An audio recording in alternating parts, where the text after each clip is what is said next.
Salam hangat, penuh semangat dari yang lagi semangat. Halo Sobat Semangat, jumpa lagi dengan saya, Coach Fauzi. Kali ini saya akan membahas tentang Project Management berdasarkan Prince2 atau Project in Control Environment atau Project di dalam lingkungan yang terkendali. Ada sobat yang tahu apa itu Prince2? Penasaran? Ditonton sampai habis ya videonya.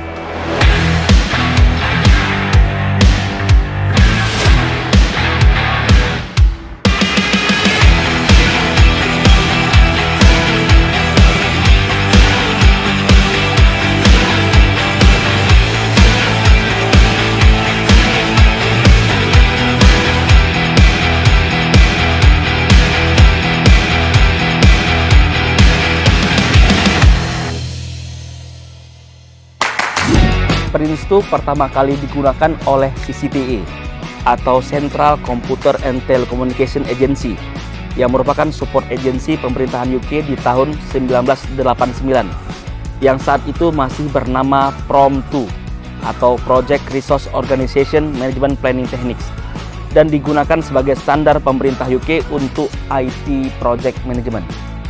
Prince2 baru dirilis tahun 1996 sebagai sebuah project management metodologi yang bersifat generik. Baru kemudian direvisi di tahun 2009 dan tahun 2017. Saat ini Prince2 yang digunakan adalah Prince2 versi 2017. Jadi apa itu Prince2? Prince2 atau Project in Control Environment adalah sebuah project management metodologi yang terdiri dari 4 elemen. Prince2 merupakan salah satu metodologi project management yang paling banyak digunakan di dunia. Jadi Prince2 terdiri dari 4 elemen yang saling terintegrasi, yang terdiri dari 7 prinsip, 7 tema, 7 proses, dan juga project environment atau lingkungan proyek. Yang pertama adalah prinsipal atau prinsip. Prinsip adalah suatu guidance yang bersifat wajib dan juga merupakan good practice untuk menentukan apakah project dapat menggunakan Prince2. Jadi ada 7 prinsipal atau prinsip di Prince2. Yang pertama ada continued business justification, yang kedua learn from experience, yang ketiga define role and responsibility, dan yang keempat manage by stage, yang kelima manage by exception, yang keenam focus on product, dan yang ketujuh tailor to suit the project environment. Prinsip yang pertama continued business justification. Prince2 project memastikan bahwa terus-menerus melakukan justifikasi bisnis. Jika sesuatu terjadi dan project tidak bisa menjustifikasi bisnis case, maka project dapat di-stop. Prinsipal yang kedua, learn from experience. Prince2 project memastikan bahwa project belajar dari pengalaman sebelumnya atau dari lesson learned. Prinsip yang ketiga, define role and responsibilities. Prince2 project membuat dan menyepakati role dan responsibility di dalam struktur organisasi project. Ada 3 primary stakeholder di dalam Prince2, yaitu dari bisnis, dari user, dan dari supplier. Yang keempat, manage by stage. Prince2 project direncanakan atau diplan, dimonitor, dan juga dikontrol secara stage by stage basis. Jadi di Prince2 ada stage atau management stage yang merupakan bagian di dalam project di mana project manager atas nama atau on behalf dari project board untuk mengontrol, mengatur day-to-day project management. Termasuk nanti di dalam management stage, project manager membuat plan sebelum lanjut ke stage berikutnya dan mendapatkan approval dari project board. Prinsip yang kelima adalah manage by exception.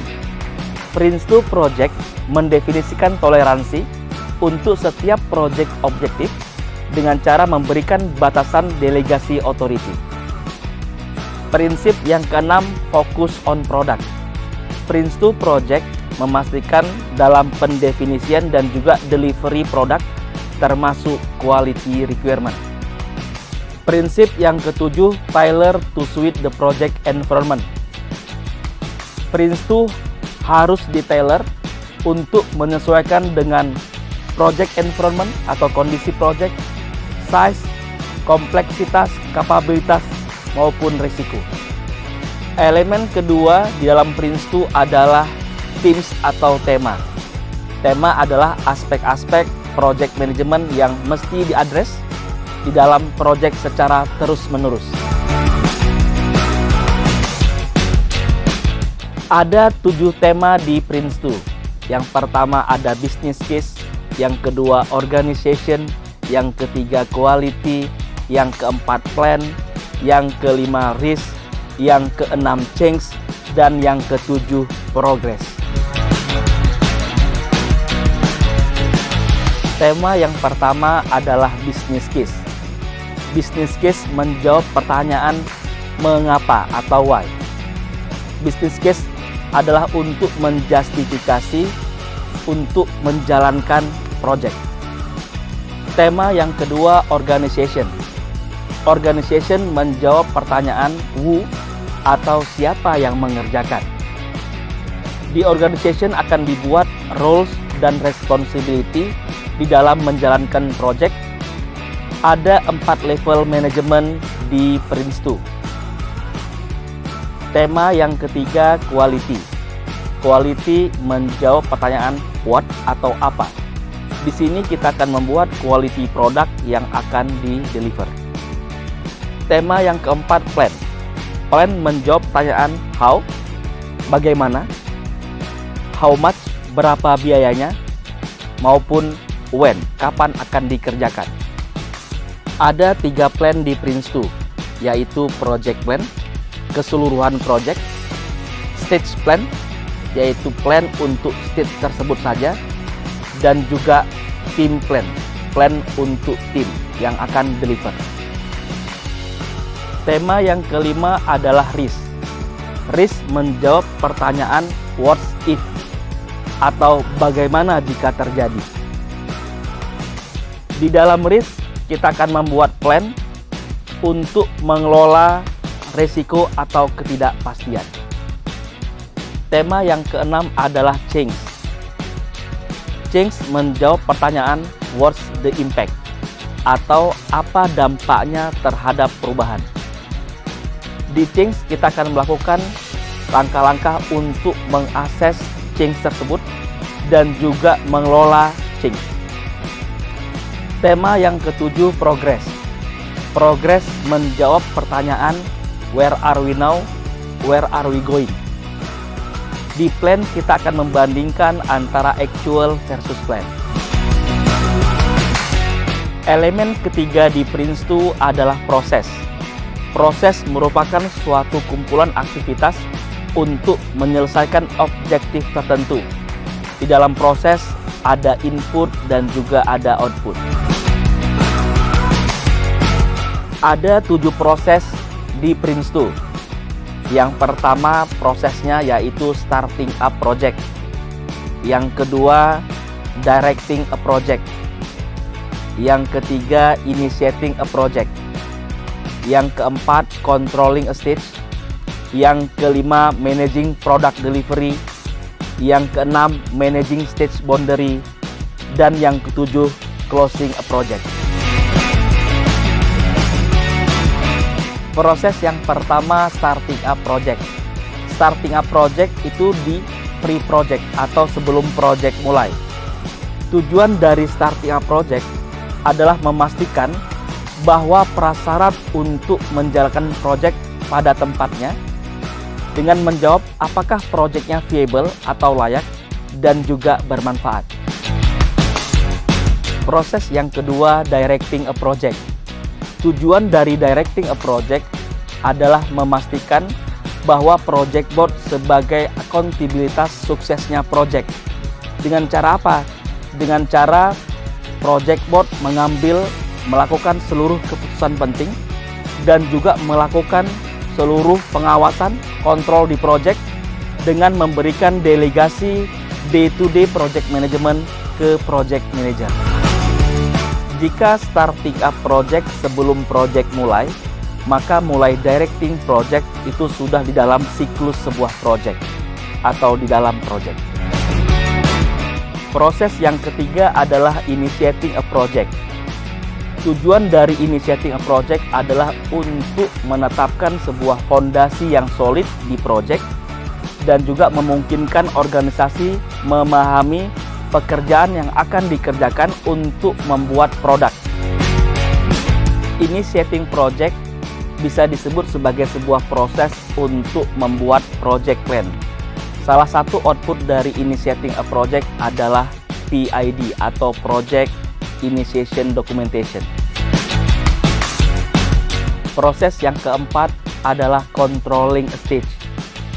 Tujuan dari controlling stage adalah untuk mengassign pekerjaan yang akan dilakukan oleh tim manager dan juga memonitor pekerjaan serta isu, juga mereport progress ke project board serta melakukan corrective action jika diperlukan untuk memastikan stage sesuai dengan toleransi yang diberikan.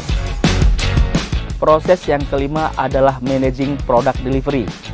Tujuan dari managing product delivery adalah untuk mengontrol hubungan antara project manager dan juga tim manager dengan cara menempatkan sebuah formal requirement untuk menerima, mengerjakan, dan juga menyelesaikan pekerjaan yang diberikan berupa work package. Proses yang keenam adalah managing stage boundary. Tujuan dari managing stage boundary adalah memastikan project manager memprovide informasi yang cukup ke project board, sehingga project board pertama dapat mereview suksesnya current stage, yang kedua dapat mengapprove plan untuk stage berikutnya, yang ketiga dapat mereview project plan, serta yang keempat dapat mengkonfirmasi justifikasi bisnis. Proses yang ketujuh atau yang terakhir adalah closing a project.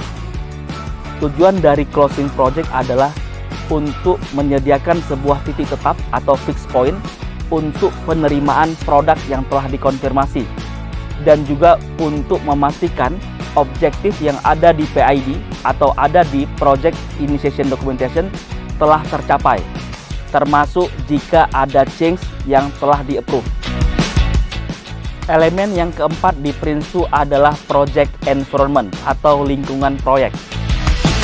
Project environment bisa berbeda-beda, apakah dari sisi industrinya atau dari sisi project size, bisa juga dari sisi kompleksitas, risiko, dan lain-lain, sehingga project perlu di-tailor, disesuaikan dengan kondisi project, sehingga memberikan value.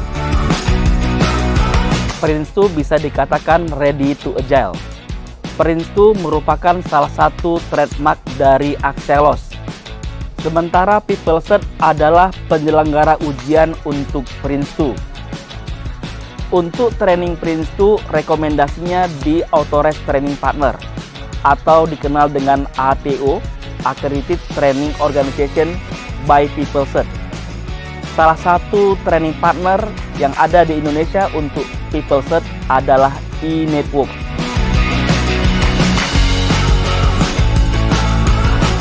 Sertifikasi Prince2 terdiri dari dua level. Yang pertama Prince2 Foundation dan yang kedua Prince2 Practitioner. Panduan Prince2 mengacu ke buku manual Prince2, yaitu Managing Successful Project with Prince2 2017 edition. Ujian Prince2 Foundation terdiri dari 60 soal dengan durasi 1 jam dan soal bersifat multiple choice. Passing grade 55%. Jika lulus ujian Prince2 Foundation, maka akan dapat sertifikasi Prince2 Foundation dan berlaku seumur hidup. Ujian Prince2 Practitioner terdiri dari 68 soal yang bersifat skenario atau objective testing. Ujian Prince2 Practitioner bersifat open book.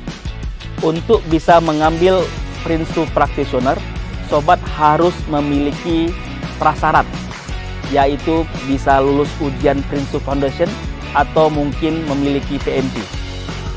Sertifikasi Prince2 Practitioner berlaku selama 3 tahun.